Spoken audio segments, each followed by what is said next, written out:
Hello everyone, tarot with M Singh में ma'am Singh आप सभी का बहुत बहुत स्वागत करती हूँ। हमेशा की तरह सोमवार को मैं आ गई हूँ ट्विन फ्लेम्स की एनर्जी रीडिंग लेकर। फुल मून की एनर्जी होगी ये, तो देखते हैं डीएम और डीएफ की एनर्जीज़ क्या निकल कर आती हैं। शुरू करते हैं आज की रीडिंग लेके प्रभु का नाम। हर हर महादेव, जय हो शिव शक्ति, जय हो राधे कृष्ण, जय हो मेरे भाई। डिवाइन मैस्कुलिन्स और डिवाइन फेमिनिन्स की current energy update. Full moon का इफ़ेक्ट्स ट्विन फ्लेम्स पर किस तरीके से पड़ रहा है, प्लीज़ गाइड करें। सबसे पहले डीएफ की एनर्जी, डिवाइन फेमिनाइन किस एनर्जी में है अभी इस वक्त।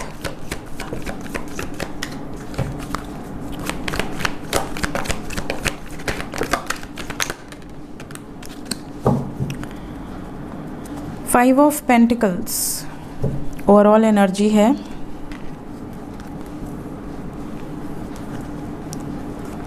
फुल मून की एनर्जी में ज़्यादातर जो डिवाइन फेमिनाइंस हैं वो किसी टावर मोमेंट से गुजरी हैं।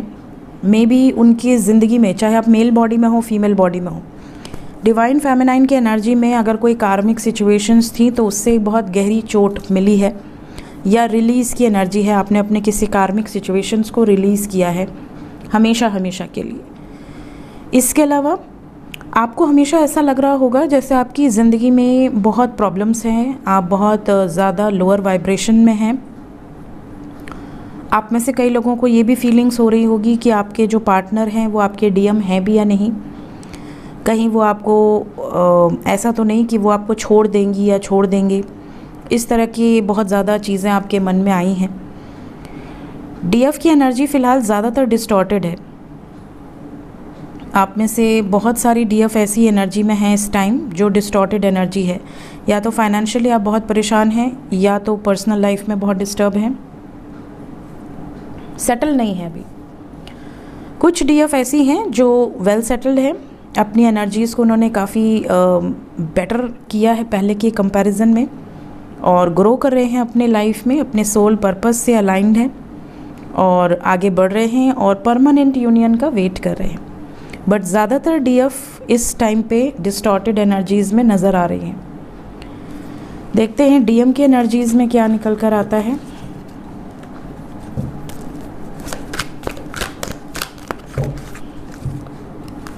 डिवाइन मैस्कुलिन्स की current energy, angels. Twin flame journey में जो भी व्यूवर्स हैं, divine masculine current energy update क्या चल रहा है। डीएम की energy, hermit, six of pentacles, hangman,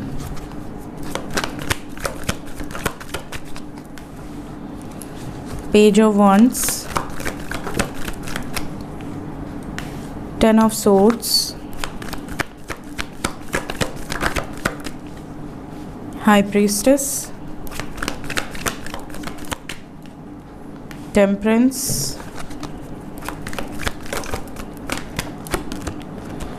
page of pentacles. Bottom of the deck है पेज ऑफ कप्स।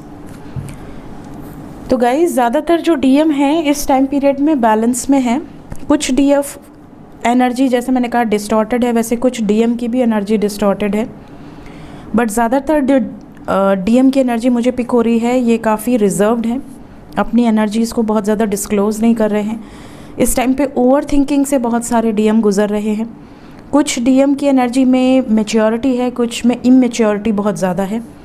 जिनके भी डीएम में मैच्योरिटी बहुत ज़्यादा होगी इस टाइम पीरियड में, वो साइलेंट मोड में होंगे, बहुत ज़्यादा अपने एनर्जीज़ को बैलेंस करना सीखे हैं। बहुत ज़्यादा जैसे पहले वो बहुत इमेच्योर डिसीजन ले लेते थे, बहुत जल्दी गुस्सा आ जाना, बहुत जल्दी से ब्लॉक कर देना, बहुत जल्दी से रन कर जाना, तो ये एनर्जी अब नहीं दिखेगी आपको। आपको ऐसा दिखेगा कि वो सुन रहे हैं, वो समझ रहे हैं, वो सिचुएशंस को ऑब्ज़र्व कर रहे हैं, एंड देन वो आपको मना भी रहे हैं।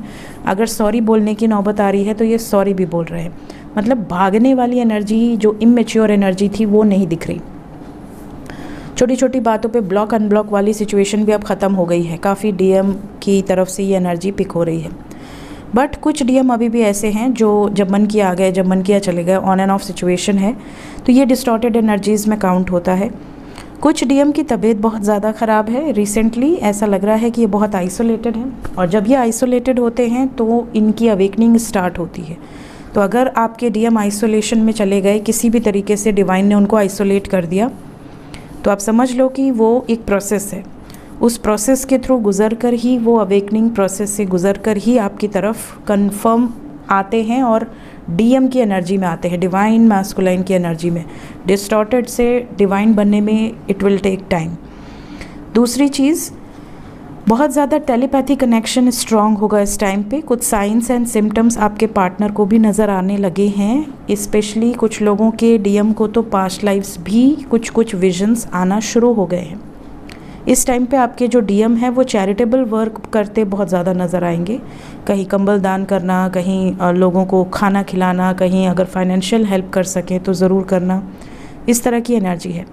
स्पिरिचुअल बुक्स पढ़ने में अचानक इनकी जो एनर्जी है बहुत ज़्यादा अट्रैक्ट होगी, या स्पिरिचुअल नॉलेज गेन करने में।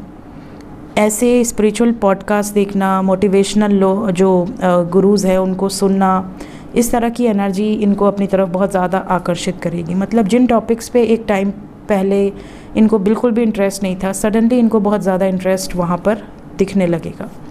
इस तरह का इफ़ेक्ट्स इस फुल मून की एनर्जी में दिख रहा है आपके डीएम की तरफ। लेकिन हाँ, यूनियंस की वाइब्स है, बहुत सारे डीएम के मैसेजेस आपको रिसीव हो सकते हैं। लेट्स चेक कि क्या एक्शन हो सकता है, कि आपको मैसेजेस रिसीव होंगे, क्या मैसेजेस कॉल्स आने की संभावनाएं हैं। जो भी डीएम सेपरेटेड हैं डीएफ से, क्या यूनियंस होंगे एंजल्स, यूनियन की वाइब्स है आने वाले दिनों में। मदर यूनिवर्स की एनर्जी आ गई यहाँ पर, तो यूनिवर्स डेफिनेटली आपके लिए प्लान कर रही है, और ये पूरी जर्नी ही डिवाइन बेस्ड है। वापस आने वाले हैं, चैरियट की एनर्जी आ गई। मोस्ट प्रॉब्ली 6 दिन के अंदर काफ़ी यूनियंस नज़र आ रहे हैं।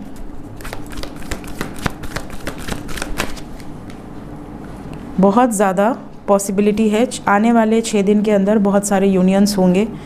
कुछ लोगों के डीएम जो हैं कुछ बातें अभी आपको पूरी तरह से नहीं बताएंगे। एम्परर एंड एम्प्रेस की एनर्जी है, तो थर्ड पार्टी से रिलेटेड कुछ सीक्रेट्स हैं जो ये अभी आपको रिवील नहीं करेंगे। कुछ चीज़ें इन्होंने क्लियर आउट की हैं, कुछ चीज़ें इन्होंने कुछ डिसीजंस इन्होंने लिए हैं जो सही समय आने पर ही आपको बताएंगे। बट यूनियंस बहुत सारे लोगों के नज़र आ रहे हैं। तो अगर आप सेपरेशन में हैं और आप चाहते हैं कि आपके डीएम से आपकी कम्युनिकेशन हो जाए, तो मोस्ट प्रॉब्ली 6 की एनर्जी है। 6 दिन के अंदर, 6 घंटे के अंदर, कुछ लकी वंस के 6 घंटे से 24 घंटे के अंदर ही यूनियंस की संभावनाएं हो सकती हैं। देखते हैं एंजल्स क्या बताना चाहते हैं अभी इस वक्त आपको।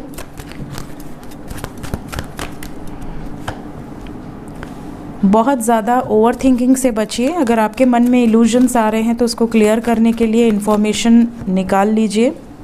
बहुत महीनों से अगर आप सेपरेशन में हैं और आप टेंशन में हैं कि क्या करना है, कैसे करना है, इस सिचुएशन से आप हील नहीं हो पा रहे हैं, रिकवर नहीं हो पा रहे हैं, इनर वर्क नहीं कर पा रहे हैं, कंसंट्रेट नहीं कर पा रहे हैं, तो ऐसे में सिर्फ अपने फेवरेट काम को कीजिए। अपनी हेल्थ का ध्यान रखिए, अच्छी डाइट लीजिए, रेस्ट कीजिए, और जो भी काम, मतलब जिस भी काम में आपको ऐसा लग रहा है कि आपका मन लग रहा है, जैसे आपको कोई सीरीज़ देखने में मन लग रहा है, या आपको गाना सुनना अच्छा लग रहा है, या आपको वॉक करना अच्छा लग रहा है। ज़रूरी नहीं कि मेडिटेशन में आप बैठ के दम ध्यान ही केंद्रित करें, मंत्र जाप ही करें। अगर आपको लगता है कि आपको बाहर वॉक करने से हीलिंग हो रही है तो यू कैन वॉक। अगर आपको लगता है कि पेड़ पौधों को थोड़ा समय देने से आपकी हीलिंग हो रही है, आप वो काम कर सकते हैं, गार्डनिंग कर सकते हैं। Heal yourself. मदर नेचर में आप किसी भी तरह से कनेक्टेड रहिए, दैट्स एनफ। आपके एंजल्स हर वक्त आपके साथ रहेंगे इस टाइम पीरियड में। आफ्टर 12-12 पोर्टल जो असेंडेंट मास्टर्स होते हैं उनकी टीम भी चेंज हो जाती है। मतलब जैसे आपके छोटे क्लास के जो क्लास टीचर्स होते हैं या जो टीचर्स होते हैं सब्जेक्ट टीचर्स, वो बड़े क्लास में नहीं पढ़ाते, वो छोटे बच्चों को, उनको पता है कि छोटे बच्चों को कैसे हैंडल करना है, क्योंकि उनका टफ़ वर्क है। छोटे क्लास के जो टीचर्स होते हैं वो हलवा नहीं है, उनको बच्चों को हैंडल करना इट्स मोर टफ़र देन बड़े क्लास में हैंडल करना। तो वो टीचर्स बड़े क्लास में नहीं जाते हैं। बड़े क्लास के टीचर्स अलग होते हैं। फिर जैसे जैसे आप और हायर एजुकेशन लेते रहते हैं, आपकी टीम चेंज होती जाती है। वैसे ही असेंडेंट मास्टर्स भी चेंज होते हैं। असेंशन प्रोसेस में आपकी टीम चेंज होती है। तो जैसे जैसे आप असेंट होते जाते हैं, आपके जो कोड्स होते हैं वो चेंज होने लगते हैं। आपके जो साइंस होते हैं, जो सिंक्रोनिसिटीज़ होती है, वो नंबर्स चेंज होने लगते हैं। तो जैसे जैसे आप असेंट होंगे, वो चीज़ें अपने आप आपको एंजल्स द्वारा गाइड की जाएंगी। तो आपको कहीं भी पहली बात तो कॉम्प्रोमाइज़ नहीं करना है, एडजस्टमेंट नहीं करना है, just go with the flow. और आपको ये विश्वास होना चाहिए यूनिवर्स पर, डिवाइन पर, कि जो आपके लिए होगा वो बेस्ट होगा। विश्वास के साथ आगे बढ़ते जाइए। So this is your guidance. Take care. Bye bye.